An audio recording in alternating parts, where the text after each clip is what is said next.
All right, Danila, let's just jump right on into it. I think you need to unmute. Um, there's a lot of confusion and misinformation around immigration right now. What are the main differences between a refugee, an asylum seeker, and other types of migrants? Thanks so much, Julie, and hopefully everyone can hear me all right and my tech is working. And first, just really appreciate you all having me in this space. And really looking forward to the conversation.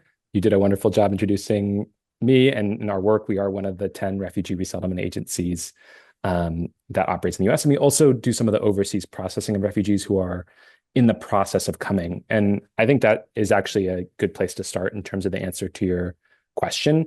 There Hmm. are a lot of different humanitarian pathways that have been constructed over the years, in some by Congress, sometimes it's been by administrative action. The key difference between a refugee and an asylum seeker, which is really not one most folks hear, is about the location from which they're applying for protection.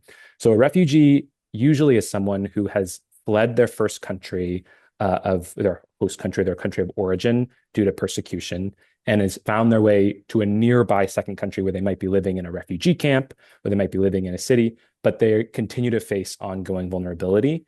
And they've been referred to the US refugee admissions program by a third party, like the UN, for example. The United Nations High Commission for Refugees is one of the key referral partners of the US program. An asylum seeker, which we hear a lot about, are folks who come usually through the US border, but also sometimes through other means, and are applying for protection after already arriving in the United States. So it's a really important distinction. We work with both populations, and both Hmm. populations need to meet the same definition in order to get permanent status. So they need to demonstrate that they are fleeing persecution or have a legitimate fear of persecution on the basis of race, religion, nationality, political opinion, or membership in a particular social group. So actually a pretty limited list. Generalized violence, climate disaster, those are reasons people flee their homes, but not reasons we provide protection, which is important to understand. But a refugee is someone who applies from overseas, usually goes through years of vetting and screening, and then comes to the US. An asylum seeker, a lot of the other migrants who arrive at the border are those who are coming first and then seeking protection once they're here. Got you. Okay. Um, what does the refugee resettlement process actually look like from the time that someone actually flees their home to when they arrive in the US? Yeah, that's a great question. And it can look really different for a lot of people, kind of depending on where you are.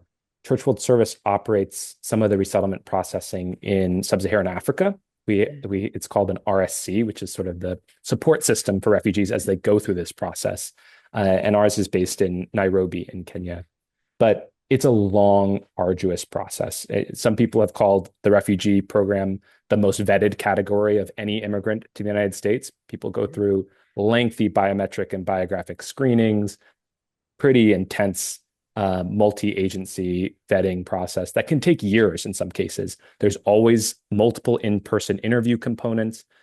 The person has to demonstrate that they don't pose any kind of risk. They're not lying about their history, but also they have to demonstrate affirmatively that they meet this definition of a refugee, which, as I mentioned, is pretty narrow under U.S. law. So someone is usually, again, flees their home country in a rush, arrives in often a refugee camp, especially the refugees we serve are in camps in Tanzania or in Kenya.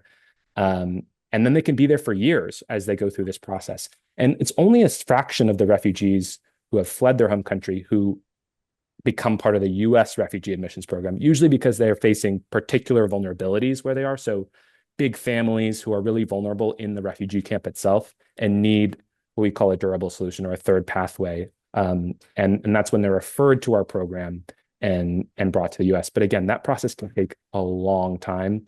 And that's one of the challenges. In some cases, our program is too slow. It's not responsive to crises that happen in the moment. And sometimes we need to use other pathways to welcome people in emergency evacuation circumstances that happened with the Ukraine invasion and the Taliban takeover of Afghanistan. Hmm.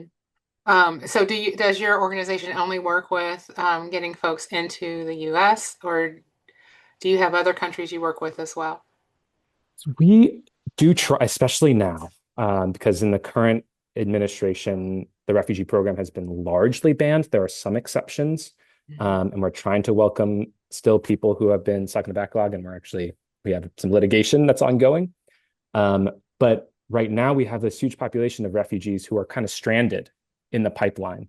And so we are trying to find other places for them to seek protection. For example, there's Afghans who have escaped from Afghanistan but are stuck in Pakistan in uncertain conditions. Some of them are getting deported back into Afghanistan where they face danger because often of their association with the US government. And so we're Mhm. trying to find new pathways for them. But for the most part, Church World Service works with refugees who are part of the US pipeline, like as we've made commitments to them that they should be resettled here, and Mhm. refugees who are already here and other newcomers, and making sure that they see the services they need to thrive in their new communities. So, what are the biggest challenges that refugees face in their first 90 days after arrival? And then, what are some of the long-term barriers that people don't always see? Yeah, it's a great question. And I think it's really interesting actually. The US refugee program, as opposed to some other countries, really prioritizes this first 90 days. And they try to get people really quickly on their feet in a job, make them as self-sufficient as possible. And it's a bit of a distinction. So, for example, the German refugee program, they provide more of a year of language training and Mhm. upskilling and support, and then they encourage people to make sure they're self-sufficient. So the U.S. program very focused on self-sufficiency. We're incredibly effective at that. People get to work quickly, and they're contributing to their new communities, but there are challenges because sometimes refugees come with they spent their whole life in a refugee camp and they have need a lot of education, they need a lot of support. Some refugees almost a different problem. They're coming from a position where maybe they were a professor in their home country or a doctor and they need to do degree transfers, but with our emphasis on getting people to work really quickly, you see people you know quickly getting to work in fields where their expertise and their skills are not being utilized well. So that's a long-term challenge. Housing, of course, has been a challenge recently, as it is for everyone, certainly for refugees too. And often we'll open refugee resettlement sites in places that maybe are experiencing some demographic decline, aging populations where they really need an infusion of young people, of workers, of families. And so we see refugees really thrive in their new communities. But there are a lot of challenges. I will say, again, in this new context with the new administration, there's Mhm. also been specific cuts to access to food assistance and medical assistance for refugee programs. And that has made it really challenging, both in the short term, because we find refugees often are really in need of mental health care, of initial assistance, especially in that first year or two after arrival. Then they become incredibly um, self-sufficient and effective members of their communities. But the support in the first couple of years is so important, and that's been a real challenge over the last year as some of those support systems have been taken away. If someone's fleeing, how do you find out about their credentialing and things like that for doing that skill swap over or the certification swap over? How do you do that? Yeah, it's really hard. And there are organizations that really rely on that. One thing we do is we work with states, because I'm part of our advocacy team. And so we work with some states to try to do, like language access, international medical graduate degree transfer kind of programs to make sure, maybe someone doesn't have the exact credentials, but can quickly upskill or gain the credentials they need in their new homes to be Mhm. able to at least begin a new career journey for themselves. So but often it's really challenging. I mean, that what you just mentioned, people lose their credentials. People often don't have paperwork. It takes a long time to get work authorization, even though all refugees who arrive are guaranteed permanent status, access to work authorization, and um, a path to eventual citizenship. That's another distinction between the refugee process and some other processes. Mhm. Once you go through that lengthy vetting overseas and you arrive in the US, you do have a permanent path here, and access to work authorization. Um, what are some common myths or misconceptions about refugee resettlement that you wish more people understood? Yeah, it's a great question. I think one really is that, if you look at the UN, refugee crisis and crises overseas, their data shows it's at record highs. We're actually at more displacement than we were during World War II, which is when a lot of organizations were founded. I don't think that's well understood, but people understand that there's a lot of um, forced displacement around the world. I think what people don't understand about the US program, both in terms of the people coming to the border, which is portrayed as huge numbers, and in terms of the people entering through the refugee assistance program, it's really a tiny fraction of all of the refugees around the world. And those who are coming usually have a close connection to the US. Maybe it's family members, or they're particularly vulnerable. They have really serious protection needs. Again, those are the folks that we welcome through the refugee program. I don't think that's well understood that the people who are welcoming through these humanitarian pathways have deep connections. Sometimes their persecution is because of their connection to the US government. Afghan special immigrant visas who are interpreters, who are targeted because their involvement are like that. I don't think people understand that these pathways are really for people who have either deep connections or really significant vulnerabilities. That's one thing. And then the other thing is, I think people don't understand quite the significance of refugee contributions, Mhm. which really are tremendous across the board. Every stat you can find shows there was a HHS study conducted under the Trump administration, actually, that showed billions and billions of dollars of surplus, even when accounting for the cost of supporting refugees after they arrive, in terms of fiscal impact, entrepreneurship, job creation, all those things. So they're really tremendous contributors. And of course, culturally as well. Well, you have talked quite a bit about recent policy changes and things that are going on. How have these changes affected the number of refugees being resettled or the resources even available? Yeah, both have been really significant. So it took the Biden administration, honestly, a while. They didn't prioritize the refugee program, and they were sort of reactive. So when the Russian invasion of Ukraine, suddenly they were trying to set up some programs for Ukrainians.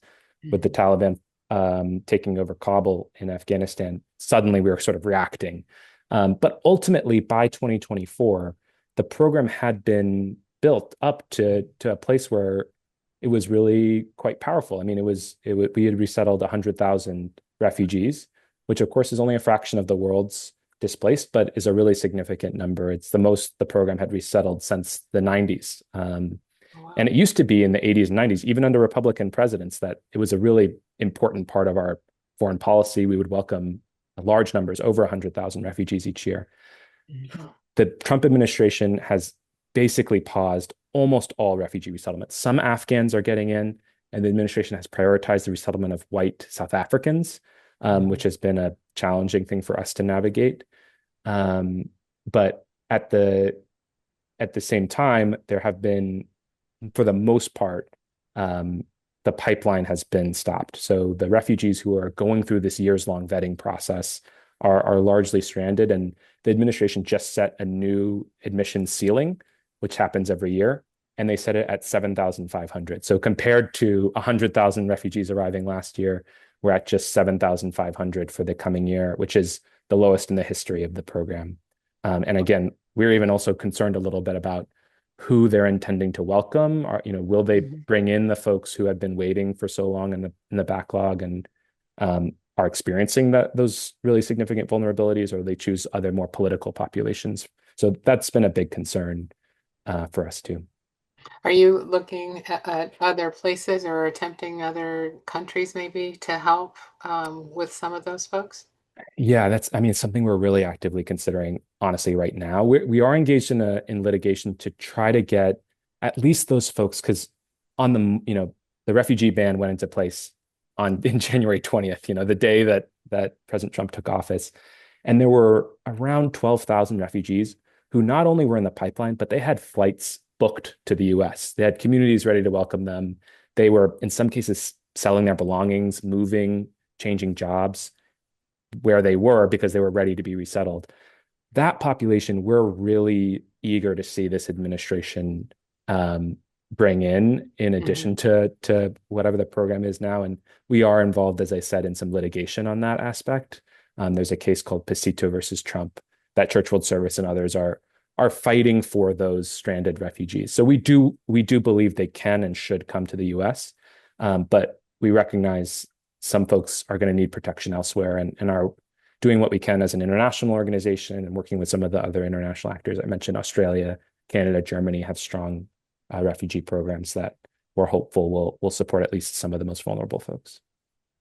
So, what does a successful resettlement look like, and what helps people get there?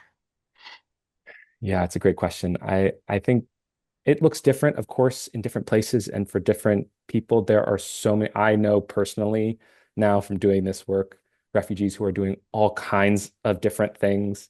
There are those who are, actually a large number of refugees end up continuing in the work. Like they are resettled by a resettlement agency like CRS, and then they work for a resettlement agency because they recognize the important value of that Mhm. of welcoming. And of course, they have really strong language skills. You'll see others. There's a strong group of Afghan special immigrant visas, as I mentioned, who served in support of the U.S. mission in Afghanistan, who actually Mhm. come to the U.S. and then join the military here in the U.S. There's a large number because they have those connections. They're very close to the veterans community. Um, as I mentioned, other refugees are incredible entrepreneurs, small business owners, restaurateurs. So there's really a whole gamut of what a successful refugee story looks like, and it's so interesting. There's polling that shows year after year for people who know a refugee, um, the support for the refugee program shoots up. Mhm. It's like Mhm. 80% or something, and that demonstrates that it's really about getting to know people's individual stories, understanding where they're coming from, and how they're navigating their new lives, which people are really doing all over the country, and even in this current environment, finding ways to make this place home. So, what keeps you hopeful in your work? Yeah, I mean, it's tough these days, but it's, I think, similar to what I just said. I know some folks who are in their local communities doing a Mhm. lot of good, and welcoming folks. We engage in state level advocacy, fighting for people, and fighting for refugees and newcomers, and local level, and working with people who are, just volunteering at their local resettlement site. And there's still so many people. Again, that's another thing that's a little misunderstood is even as few people are arriving, there's a lots of people who are in the first couple years, this really important first couple years, after resettling to the U.S. and building their new lives and slowly becoming more and more a part of their communities. And I think it's something that's really hopeful to me that there's going to be a lot more people who have that moment of meeting a refugee for the first time, a refugee family, and getting to know them. And I think understanding the value of the program. And so I am hopeful that in the future we see this rebuilt once again, and people understand it as a really important part of the American story, welcoming those fleeing persecution. So, and that kind of gets to the question of what can everyday community members do to help refugees feel welcomed and supported? Yeah, I mean, there's a lot of answers. I really encourage folks to look up their local refugee resettlement site. They're probably Mhm. struggling, but they're probably trying to find ways to serve their communities and certainly looking for volunteers and donations. Of course, Church World Service accepts donations as well. But I Mhm. think it's important to meet folks, and go out there and find out what they need. And there's a period, and it's probably coming up with some of the SNAP changes where food assistance is going to be really critical. Mhm. Um, I'm an advocate. I always think reaching out to your member of Congress is impactful. Sometimes it doesn't feel like they're listening, but when I'm in DC and I talk to members of Congress, they keep tallies every time someone calls the office about an issue. Even if you leave a voicemail and you say, "Hey, I really think you should support the refugee program and support welcoming policies," Mhm. it really does make a difference because they'll even if an intern is listening, they'll put a little check mark. A constituent called and said, "We support refugees." So I really encourage folks to do that. We have all kinds of tools to stay informed and really easily make those calls to your elected leaders, and um, happy to share those with you all for sure. So I think that's a good way of getting involved. I was thinking there was one more thing that I wanted to ask. Oh, I think you actually kind of hit it. What is something that everybody on this call can do? And you just said call our congressperson and ask them to support refugee Call your resettlement. congressperson and stay informed and keep your communities informed too. Again, you can look and see who are the populations who are coming into your area for the most part. Reach out to your local refugee resettlement agency. There probably is one around you Hmm. that's doing some of this work, and get to know them and what the needs for the community are if you're interested in getting engaged. But you can also just stay informed. We have a resource where we provide like a newsletter every week that just shares the latest on what's going on with refugee resettlement. There's so much happening, so it's easy to get lost amid everything. Well, I want to thank you so much for coming tonight. Yeah, the book that we read is The Best We Could Do by Thi Bui. I don't know if you've read that. It's a graphic novel. But it's her life story of coming here from Vietnam. So her and her family, and so um, Julie reached out to you because she, felt that you'd have a lot of value added here. So I really do appreciate you being here. Well, I really appreciate you all for taking some time to think about this issue. And it's an amazing book. I have read it. And there's so many important stories from that refugee moment. The Vietnamese folks who came over in the 70s and 80s, and a lot of parallels actually to folks coming today. So, really important story for you all to be thinking about. And again, really appreciate you having me here to add some more context even for what's happening with the refugee program right now.